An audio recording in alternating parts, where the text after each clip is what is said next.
Bonjour à tous, nous souhaitons vous proposer régulièrement sur cette page des seigneuriales des infos pratiques sous forme de tutoriels vidéo. Premier épisode aujourd'hui, la création d'un compte Facebook, les bases de compréhension de ce réseau social, pour certains d'entre vous très abstrait, et les paramètres de sécurité à explorer afin d'éviter toute mauvaise surprise. Je vous propose de commencer par la création du compte en tant que tel, donc pour ce faire je vais utiliser un nom fictif, Bernard Michelet.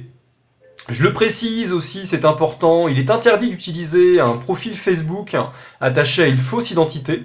Vous pouvez utiliser donc, de vraies photos, éventuellement utiliser un pseudonyme, mais tout usage d'un profil associé notamment à un animal de compagnie par exemple, peut être supprimé par Facebook.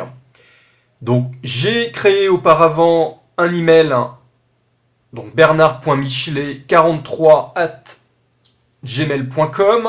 Vous ressaisissez donc l'email en question pour vérification, pour s'assurer qu'il n'y ait pas d'erreur.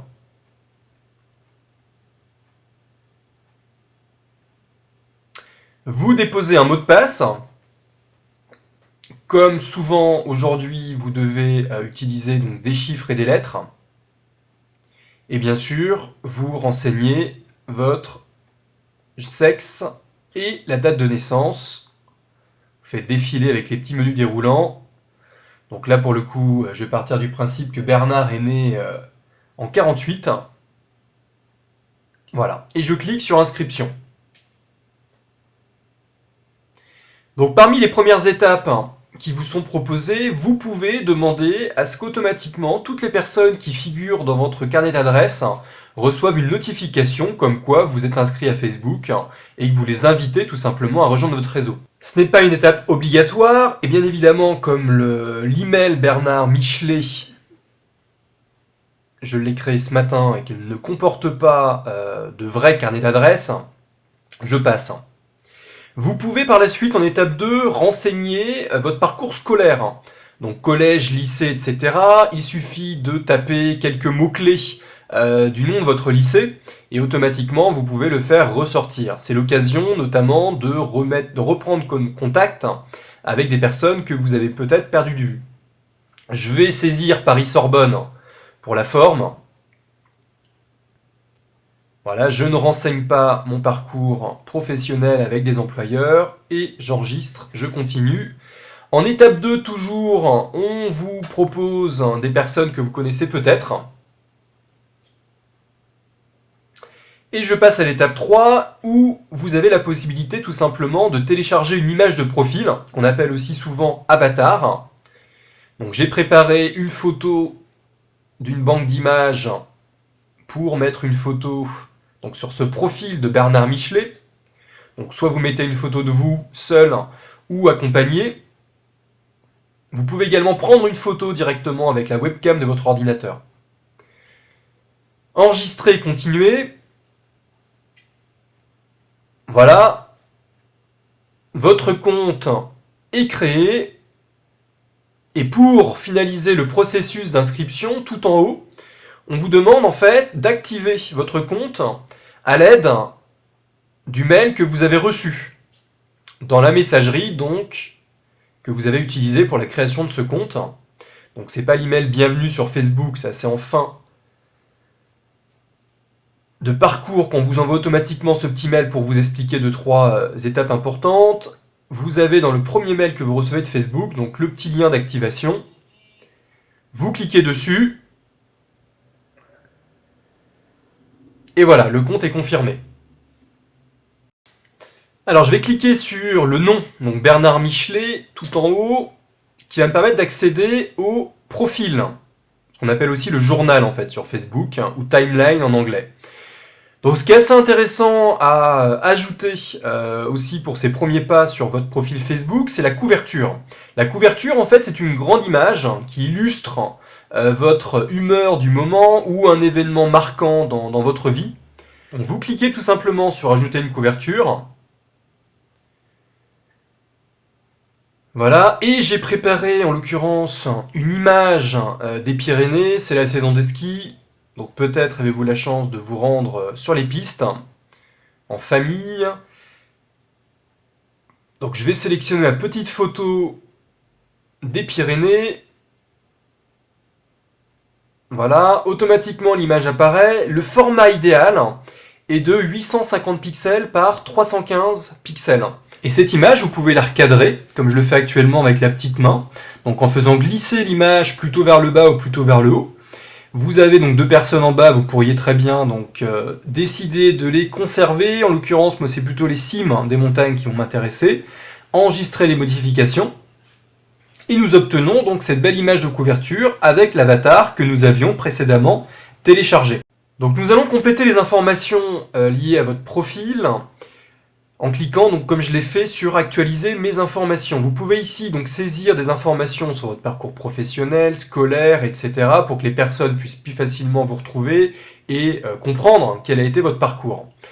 Le plus basique, c'est de remplir le petit texte à propos de vous, une petite ligne de description finalement sur vos caractéristiques, vos centres d'intérêt. Donc concernant Bernard, je saisis « Je suis fan de cinéma, de la vie ».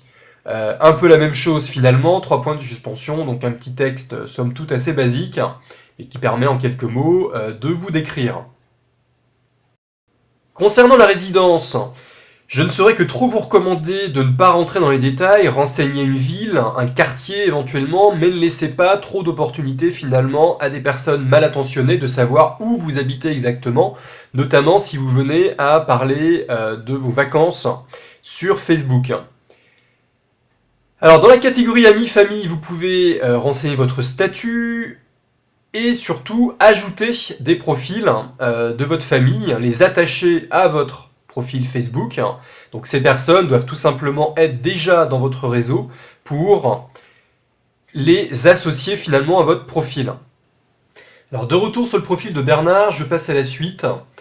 Et notamment, bien sûr, le statut. Voilà, les contenus, les informations que vous allez partager avec votre réseau. Donc vous pouvez partager des textes simples, vous pouvez partager des articles, vous pouvez partager des photos qui sont légendées, etc., etc. Alors au lancement de votre profil, vous pouvez aussi renseigner des événements marquants, toutes les dates clés qui ont ponctué votre vie, mariage, voyage, fiançailles de vos enfants, etc., etc. Donc vous avez toute une liste, mettons sur mariage. Vous avez l'opportunité ici donc de saisir le nom de la personne bien sûr avec laquelle vous êtes marié. Encore une fois, il faut que cette personne soit présente dans les amis de votre réseau. Vous renseignez la date, le mois, le jour éventuellement, etc., etc. Donc là, je fais Sophie. En l'occurrence, je n'ai pas de Sophie dans le profil, en tout cas dans les amis du profil, bien évidemment, puisque le profil est vide. Voilà, et le détail, tout simplement, c'est un petit texte. Le plus beau jour de ma vie, par exemple.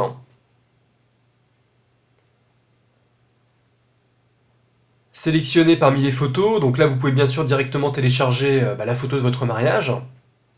Donc, juste pour la forme, je vais retélécharger la photo de l'avatar. Et j'ajoute effectivement le lieu. Vous pouvez comme ça géolocaliser votre photo.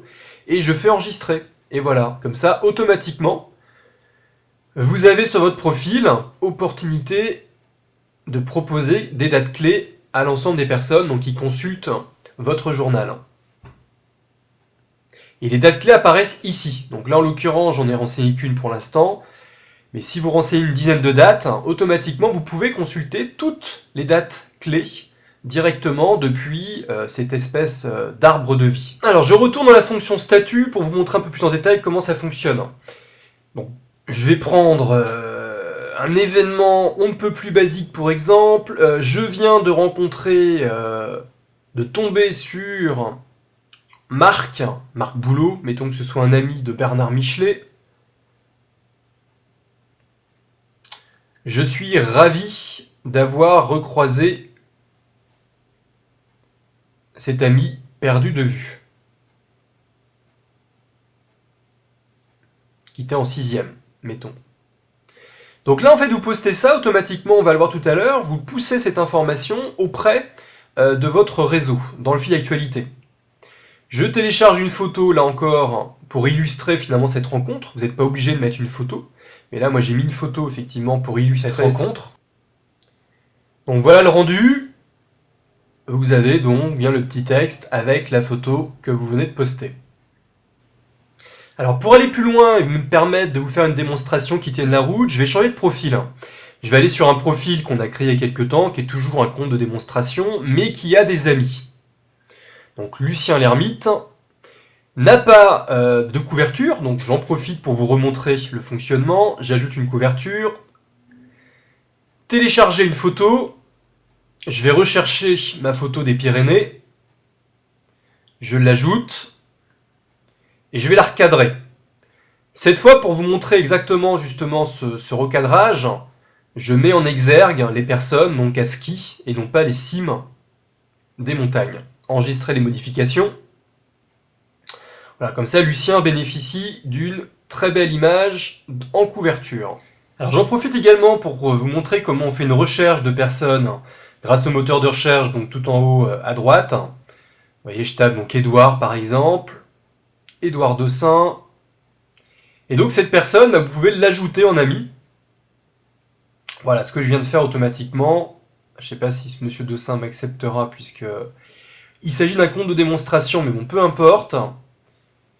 Le plus simple également, si vous avez les adresses email des personnes que vous souhaitez inviter sur Facebook et que ces personnes utilisent cet email pour leur compte, vous pouvez directement saisir l'adresse email et voir leur profil apparaître, ce qui vous permettra de faciliter bien sûr la requête pour ajout en ami.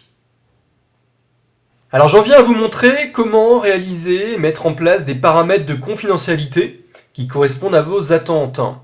Qui peut voir vos contenus?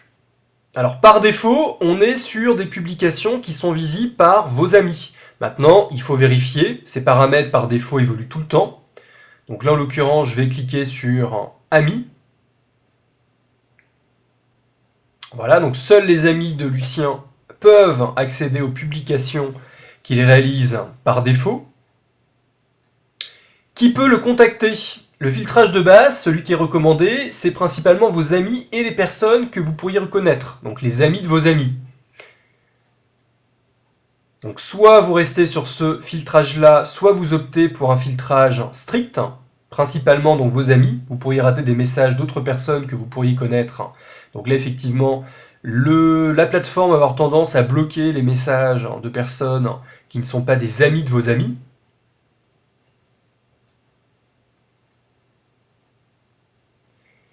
Qui peut vous envoyer des demandes d'ajout d'amis.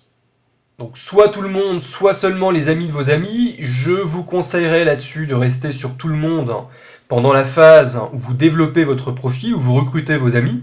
À partir du moment où vous avez finalement la plupart de vos amis sur le réseau, autant passer sur un filtrage amis et leurs amis. Enfin, vous avez la possibilité d'empêcher quelqu'un de vous contacter. Si une personne vous embête, vous envoie des messages et que vous n'avez pas spécialement envie que cela continue, vous pouvez directement renseigner soit son nom, si cette personne est dans votre réseau d'amis sur Facebook, soit une adresse électronique. Et vous pouvez explorer plus en détail ces paramètres de confidentialité. Je vous invite notamment aussi à parcourir le journal et identification. Enfin, gros focus sur les notifications. Par défaut, vous allez recevoir une notification pour toutes les actions qui ont lieu sur votre profil. Donc directement sur l'adresse électronique. Vous pouvez donc choisir quel type de notification vous souhaitez recevoir directement ici. Les messages, les publications sur votre journal, les demandes d'ajout aux amis, etc. Donc il vous suffit tout simplement de cliquer sur activer ou désactiver selon. Vous avez aussi la possibilité de demander une notification par texto. Si toutefois vous n'utilisez que peu votre adresse électronique, vous pouvez directement être alerté par texto des mouvements, actions qui ont lieu sur votre profil Facebook. Alors je retourne sur le profil de Lucien et je souhaitais vous montrer en complément de ce que je vous ai expliqué sur les paramètres de confidentialité. À chaque publication, vous pouvez en fait choisir de restreindre l'accès à cette publication, à la fois donc sur ce journal, mais aussi dans le fil d'actualité, que je vais vous expliquer juste après. Donc ici, en cliquant sur Public, vous avez la possibilité de choisir quels amis vont être exposés à ce post. Mettons que vous cliquez sur Amis. Voilà, et en cliquant sur certaines personnes ou listes, vous avez la possibilité donc de ne proposer cette publication qu'à certains de vos amis. Mettons que vous souhaitiez effectivement exclure certaines personnes. Donc soit vous procédez comme ça, soit vous pouvez directement aussi choisir de saisir un nom dans ne pas ouvrir à. Et là encore, il vous suffit de taper les premières lettres du nom et de retenir donc la personne en question. Dernière bonne pratique que je souhaite partager avec vous, si vous souhaitez en fait adresser un post en particulier à une personne, mais que ce post reste accessible finalement à tous, vous pouvez en fait notifier ou mentionner quelqu'un avec le petit arrobase. Vous faites @aimer dans ce cas présent, automatiquement vous allez avoir la liste donc des personnes qui apparaissent, vous la sélectionnez.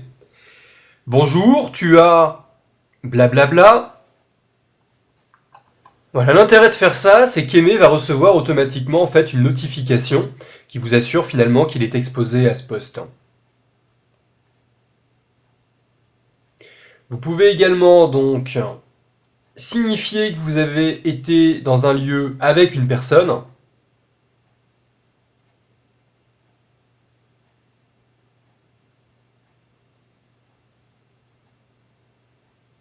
Voilà, super déjeuner, je suis ravi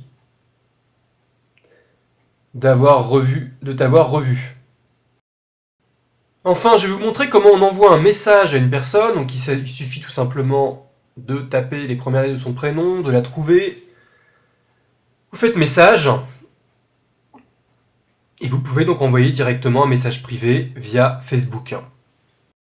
Bien, nous nous rendons cette fois sur le fil d'actualité, la page d'accueil donc de Facebook. Comme toute page d'accueil d'un site, c'est la page sur laquelle vous atterrissez donc quand vous vous connectez à votre compte. Dans le module central, vous avez en fait un mix entre des publications de vos amis et des publications de pages, si vous êtes fan de pages de marque.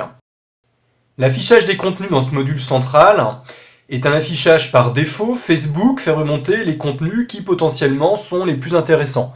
Bien souvent, c'est les contenus qui tout simplement génèrent le plus d'interactions. Et donc, c'est pas nécessairement les contenus chronologiques les plus récents. Donc, vous avez la possibilité, comme je viens de le faire, d'afficher les contenus les plus récents. Et lors de cette même session, à moins que vous vous déconnectiez de votre compte, vous resterez sur un affichage avec donc l'ordre le plus récent pour ces publications. Vous pouvez directement, tout en haut, dans ce champ, comment allez-vous, poster un statut, donc sans passer par votre profil. Sur la droite, vous avez ici ce qu'on appelle le telex, c'est tout simplement l'ensemble des actions en direct des membres de votre réseau et des pages que vous suivez. Donc actions beaucoup plus précises, ça va du commentaire sur une photo à un j'aime. Sur cette page d'accueil, donc sur les icônes que je parcours actuellement ou ici, vous pouvez accéder aux messages, aux événements, à vos photos, etc. pour les mêmes contenus. Il ne me reste plus qu'à vous souhaiter une bonne exploration de Facebook, découverte pour ceux d'entre vous qui n'avaient pas encore de compte, perfectionnement pour les autres, et à très bientôt.